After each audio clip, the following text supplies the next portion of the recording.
But we start with the war in Ukraine and Russia claiming to have used hypersonic missiles for the first time in this conflict, striking a weapons depot. Hypersonic missiles seen here in Russian video of a training exercise last month are nearly impossible for ground defenses to shoot down and can be fired from more than 1,200 miles away. Putin turning to the air as his ground forces stall. Russia's defense ministry releasing this video, not independently verified by ABC News, claiming to show a precision airstrike on a Ukrainian military vehicle. Tonight, an urgent search is underway after a strike on a military facility killed dozens of Ukrainian troops. These images are from Kharkiv, a city devastated by Russian bombs. Rescuers digging through the rubble there, talking to a man buried in the wreckage. They were able to pull him out alive. And here in the U.S., former Presidents Bill Clinton and George W. Bush showing their solidarity with the people of Ukraine, wearing blue and yellow ribbons on their lapels, bringing sunflowers, the national symbol, to a Ukrainian church in Chicago. ABC's Maggie Rulli leads us off from Lviv. Tonight, the Russian Defense Ministry claiming their forces deployed hypersonic missiles for the first time in this war. The Russians say hypersonic missiles, seen here in this video from a February training exercise before the invasion, were used in a Friday strike on a Ukrainian armed forces ammunition depot in the southwest of the country. Russia claims they can reach targets over 1,200 miles away, traveling at 5 times the speed of sound. The missiles are difficult for defense systems to detect and shoot down. Part of the Russian arsenal of long-range missiles aimed at Ukraine.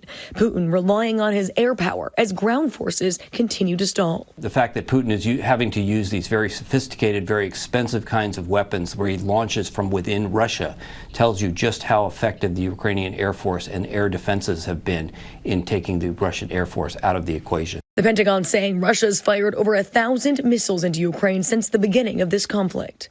A large-scale airstrike killing dozens of Ukrainian soldiers at a military facility in Mykolaiv. Verified video circulating on social media showing explosions at an aircraft repair facility near Lviv's main airport Friday. Russia firing 6 cruise missiles from the Black Sea, hundreds of miles away. Ukraine claims at least 2 were intercepted. That airstrike bringing the war into what was once considered a safe haven, Lviv, just 40 miles from the Polish border. Nearly every conversation we hear walking down the street right now is about that explosion on Friday. Lviv has already welcomed hundreds of thousands of internally displaced people. This city is at capacity right now. And now the big fear is as this war moves further and further west, where are all of these people going to go? Katerina is a graphic designer from Kyiv, now living here in Lviv. She's taken part in a weapons and first aid training course, just in case, she says, Russian forces move further west. Tonight, the U.S. and its allies warning Putin is now pursuing a strategy of attrition. This is likely to involve the indiscriminate use of firepower, resulting in increased civilian casualties, destruction of Ukrainian infrastructure, and intensify the humanitarian crisis. Block after block reduced to ruins. Rescue workers at this government building discovering a man, Vladislav, trapped in the rubble. Talking to him as they fight to reach him, he is pulled out alive. Hundreds still missing after that attack on a theater in the besieged city of Mariupol. Ukrainian officials say as many as 1,000 people were inside. These satellite images show how it once stood. Now, the building destroyed. The devastation seen from the ground. These images from the Azov Battalion, a far-right paramilitary group now part of the Ukrainian National Guard. Look. Elsewhere in the city, a former student walking through his bombed-out school, the tables still in classrooms. I hope these people will pay for the crimes they have committed against humanity. Those devastating images day after day. Maggie Rulli back with us in Lviv tonight. And Maggie, you're learning a new shipment of weapons from the U.S. will arrive in Ukraine within days.